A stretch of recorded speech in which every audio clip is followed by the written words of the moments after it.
నమస్కారం. నేను చందు.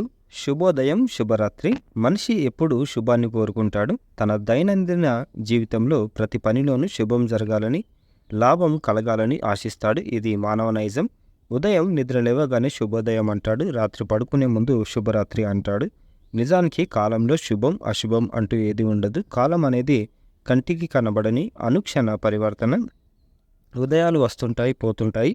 రాత్రులు వస్తుంటాయి, పోతుంటాయి. దేనికి నిలకడలేదు. కాల ప్రవాహంలో శుభాలు, అశుభాలు నిత్యం జరిగేవే.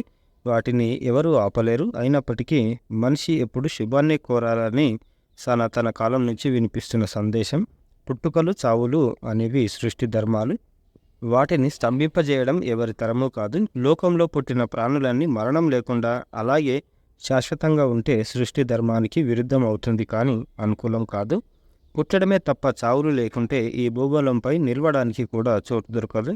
కృతయుగంలోని దృశ్యాలు కలియుగం దాకా ఉండవు కదా. అందుకే ఈ ప్రపంచం అశాశ్వతమని, ప్రాణుల ఉనికి క్షణభంగురమని అనేక తత్వాలు బోధిస్తున్నాయి. మనిషి పురుషుడు కానీ స్త్రీ కానీ పుట్టినప్పుడు ఎలా ఉన్నారో జీవిత చరమదశ వరకు అలాగే ఉండరు. బాల్యం, కౌమారం, యవ్వనం, వార్ధక్యం అనే వివిధ దశలలో, వివిధ రూపాలలో మానవ శరీరం పరిణామం చెందుతూనే ఉంటుంది. సృష్టి అంతా పరిణామశీలం అయినదే అని శాస్త్రవేత్తలు సైతం అంగీకరిస్తారు. కాలం కూడా పరిణామశీలం. అనుక్షణం మార్పులతో అనూహ్యంగా సాగిపోతూనే ఉంటుంది. ఎండ వస్తుందనుకుంటే వాన పడుతుంది, వాన పడుతుందనుకుంటే ఎండ కాస్తుంది. ప్రకృతి పరిణామం అనూహ్యం. ఎప్పుడు వాన పడుతుందో, ఎప్పుడు ప్రాణం పోతుందో ఎవరు ముందుగా చెప్పగలరు?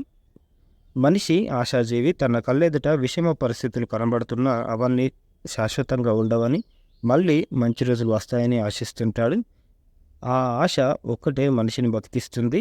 మనిషి కటిక చీకటిలో కాంతిపుంజం కోసం వెదకాలి. అగాధ లోయలో పడినా ప్రయత్నించి నేలపైకి చేరుకోవాలి. ప్రాణాపాయ స్థితిలోనూ ధైర్య కవచాన్ని వీడరాదు. అడవిలో సంచరించే జింకపిల్ల పులి కనబడగానే పరుగులు తీస్తుంది. తన ప్రాణాలను రక్షించుకోవడం కోసం అది రాళ్లలో, రప్పలలో, ముళ్ళ కంచెల్లో, మంటలలో నుంచి సైతం దూకి పరుగులు తీస్తుంది. ఈ గుణం మనిషికి అవసరం. విషమ పరిస్థితుల్లోనూ అనుకూల భావాలు మనిషిని రక్షిస్తాయి. వేదంలో కూడా మంగళకరమైన మాటలనే నిరంతరం వింటూ ఉండాలి.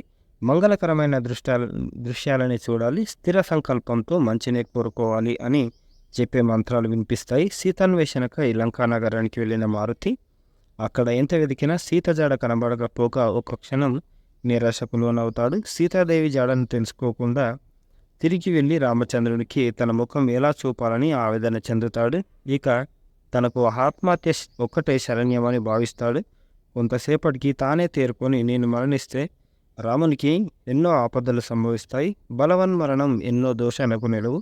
బతికి ఉంటే ఏదైనా సాధించగలను అనుకుని తన ఆత్మహత్యాయత్నాన్ని విరమించుకొని ఉత్సాహంతో ముందుకు సాగి చివరికి అశోకవనంలో సీత జాడను కనుగొంటాడు. ప్రతి మనిషి ఆంజనేయుడిలా ఆలోచించాలి. చావు సమస్యకు పరిష్కారం కాదని తెలుసుకోవాలి. ఆత్మశక్తితో ముందుకు సాగాలి, నడవాలి అని డాక్టర్ అయాచితం నటేశ్వర శర్మ గారు రాసిన అంతర్యామి ఇది. దేనికి లొంగిపోకుండా ఆశాభావంతో మనం బ్రతికితే ఈరోజు కాకుండా రేపైనా మంచిగా ఉంటుంది. మనం అనుకున్న దానికోసం ఎప్పుడు కష్టపడుతూ ఉంటే మన జీవితంలో మార్పు వస్తుంది అన్నమాట. ఇది దీని సారాంశం. లైక్ చేయండి, షేర్ చేయండి, సబ్స్క్రైబ్ చేయండి. Thank you. ధన్యవాదాలు.